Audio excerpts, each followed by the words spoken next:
selamat datang di pembahasan kita kali ini. Kita bakal dalami satu presentasi yang, cukup lugas ya, dari Michael Saylor. Judulnya, Bitcoin, There is no Second Best. Judulnya aja udah provokatif banget ya. Iya kan? Dia ini argumennya keras banget.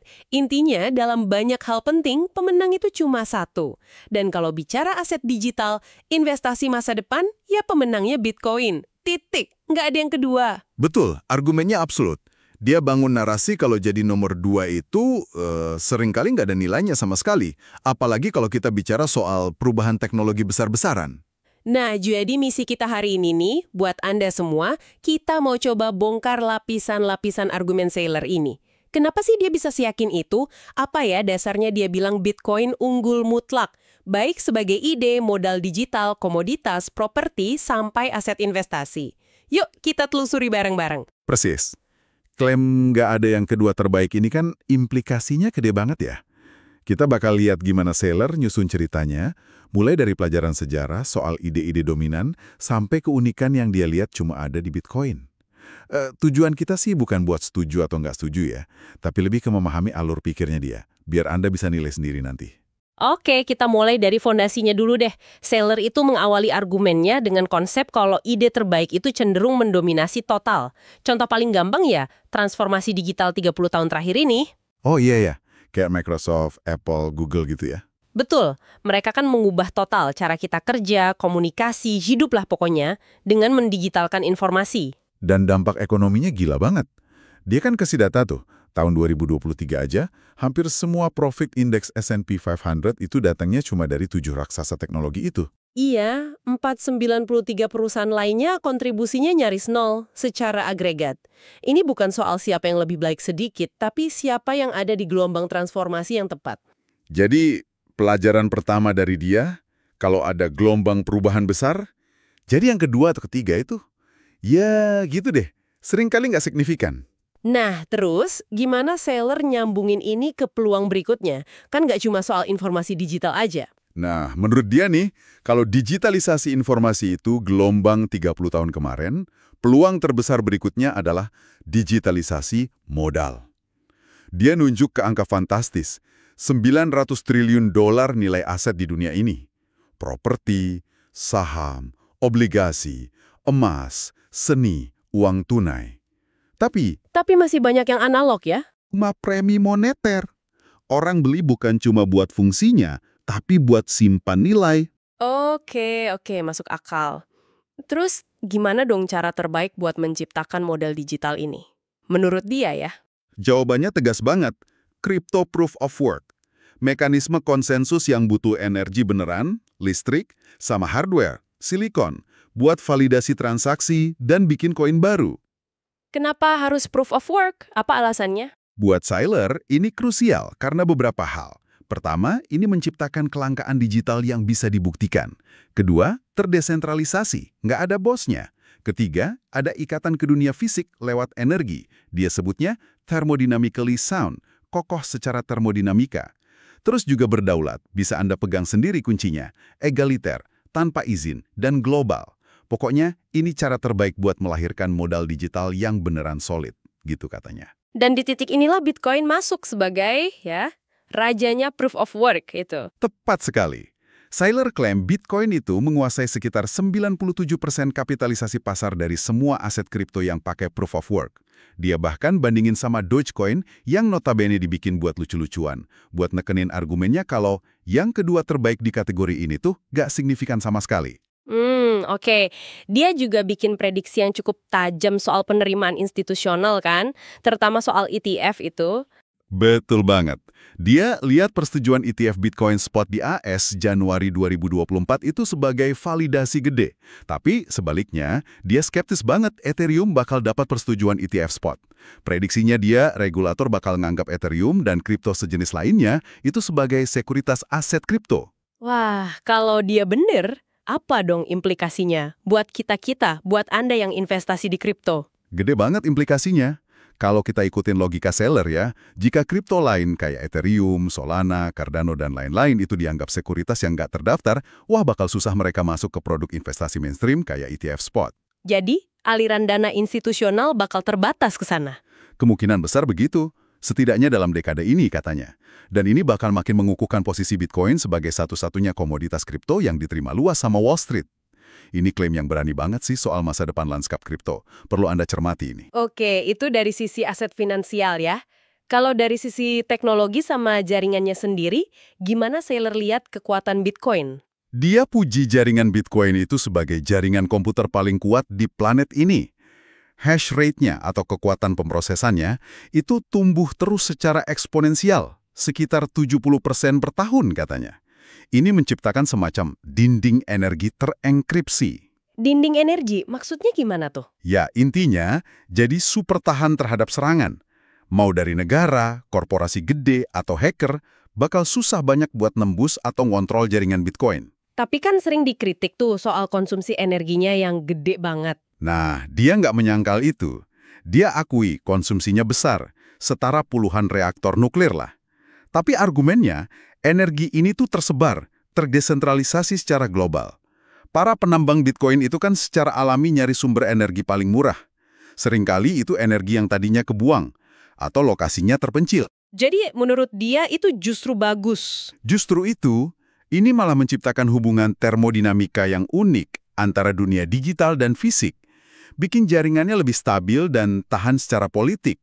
Keterikatan sama energi ini dia lihat sebagai fitur, bukan bug. Menarik cara pandangnya. Terus dari sisi adopsi, mereknya gitu, gimana dia lihat posisi Bitcoin? Dia nunjuk ke basis penggunanya yang udah besar. Sekitar 220 juta pemegang Bitcoin dan 420 juta pengguna kripto secara global. Teorinya dia gini, seiring waktu, banyak aset kripto lain mungkin bakal gagal. Bisa karena kompetisi, regulasi, atau masalah teknis. Nah, pas itu terjadi, Modal dan penggunanya lari kemana? cenderung bakal lari ke aset yang paling dipercaya dan diterima secara universal di ekosistem kripto. Ya, Bitcoin. Kayak jadi tempat berlindung terakhir gitu ya di dunia kripto? Bisa dibilang gitu, dia pakai analogi golongan darah O positif, donor universal.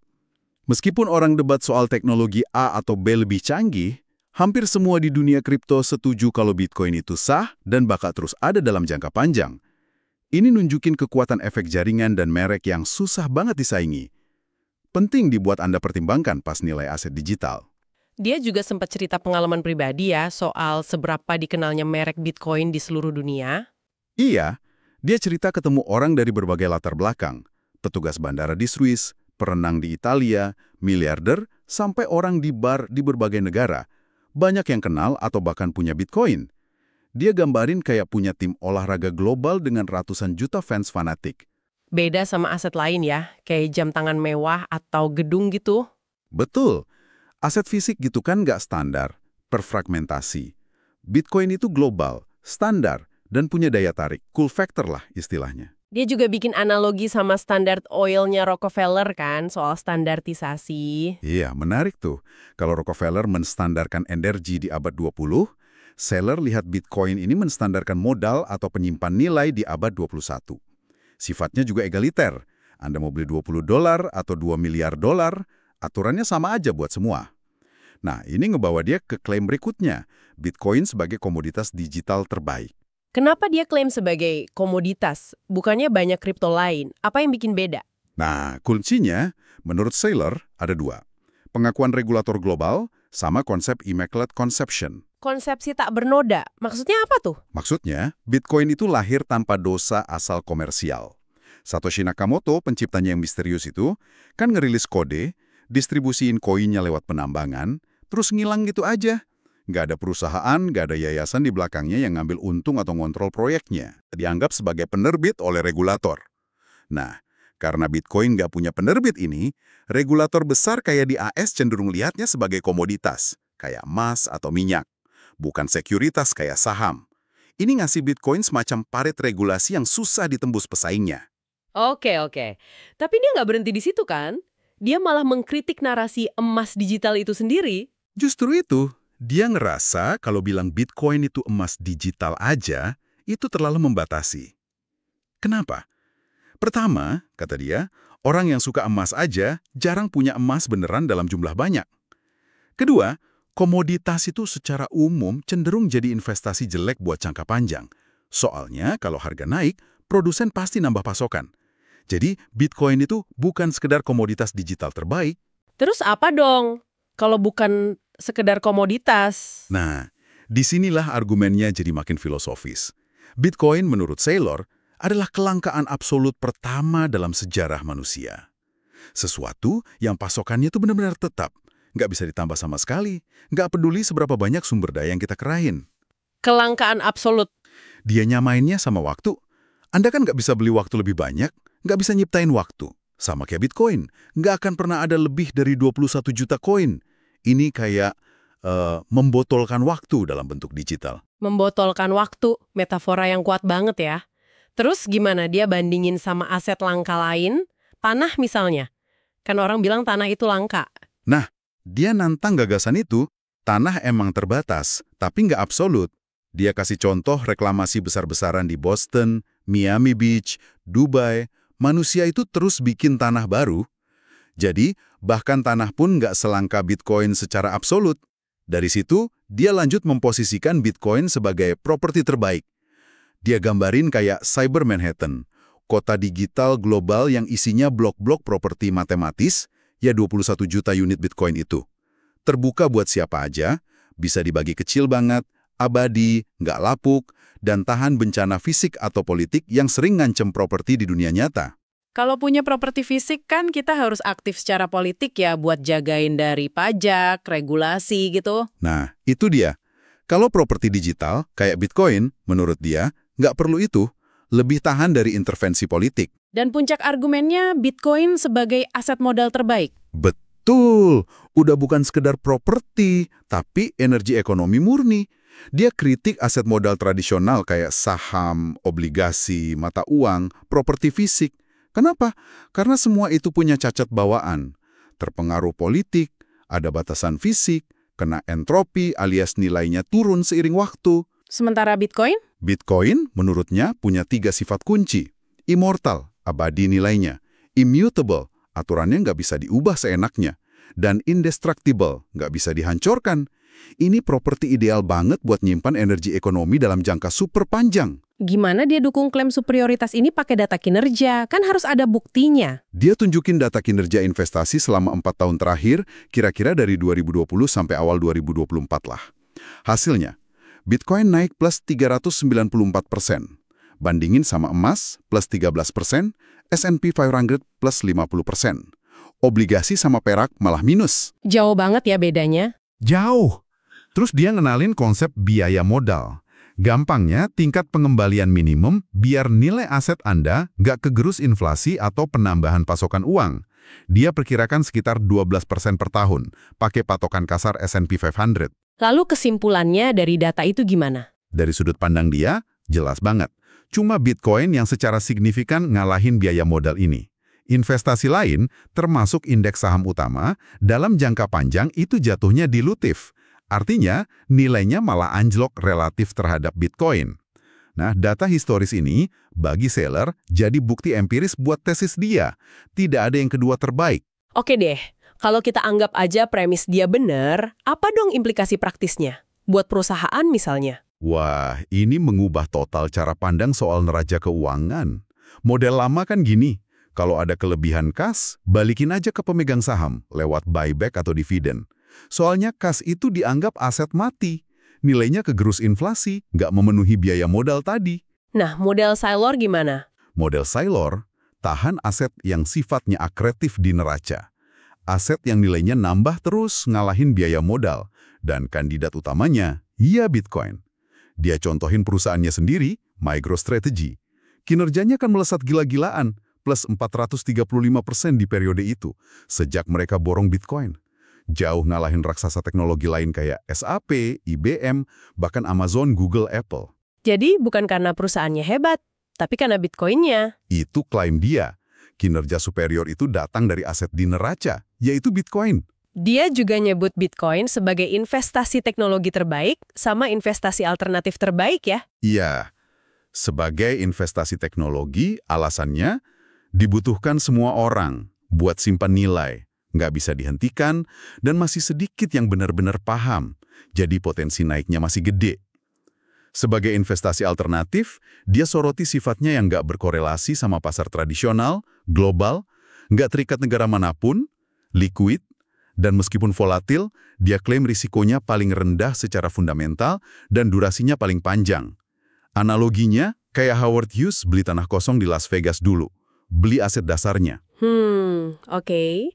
Di akhir presentasinya ada klaim yang lebih filosofis lagi ya. Betul, dia sebut Bitcoin sebagai bank terbaik karena jadi rekening tabungan global yang egaliter. Jalan menuju perdamaian karena platform penyelesaian sengketa yang netral dan global, sama jalan menuju kemakmuran karena ngasih hak properti digital yang setara buat semua orang. Dia lihat evolusi Bitcoin ini dari era idealis, terus masuk era gila antara 2020 sampai 2024, sampai sekarang masuk era adopsi institusional. Era yang bakal bawa Bitcoin dari valuasi 1 triliun menuju potensi 100 triliun dolar. Wow. Kalau ditarik benang merahnya nih, apa kesimpulan akhir dari semua argumen Saylor ini? Kesimpulannya sangat fundamental sih. Bitcoin, menurut dia, adalah solusi yang superior dan nggak terhentikan buat nyimpen dan nyalurin energi ekonomi digital ini. Sebuah ide yang waktunya udah tiba. Makanya, panggilan terakhirnya juga lugas banget. Pelajari Bitcoin, beli, pegang, bangun aplikasi di atasnya, advokasi, pertahankan, terus ya, nikmati hasilnya. Jadi, ya itu dia inti dari argumen Michael Saylor yang bisa dibilang cukup radikal ya.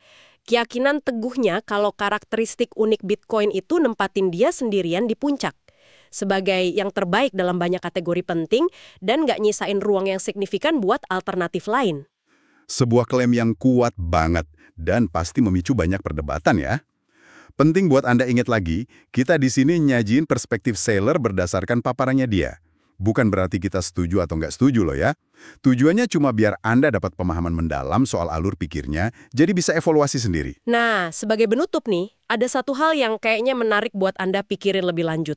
Kalau kita coba terima, anggap aja sebagai latihan berpikir ya.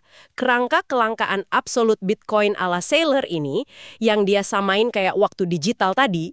Pertanyaan lanjutannya jadi menarik. Aspek apa lagi ya dalam hidup kita atau dalam ekonomi yang mungkin perlu kita pikirkan ulang secara fundamental kalau perspektif tentang kelangkaan digital yang absolut ini diadopsi lebih luas?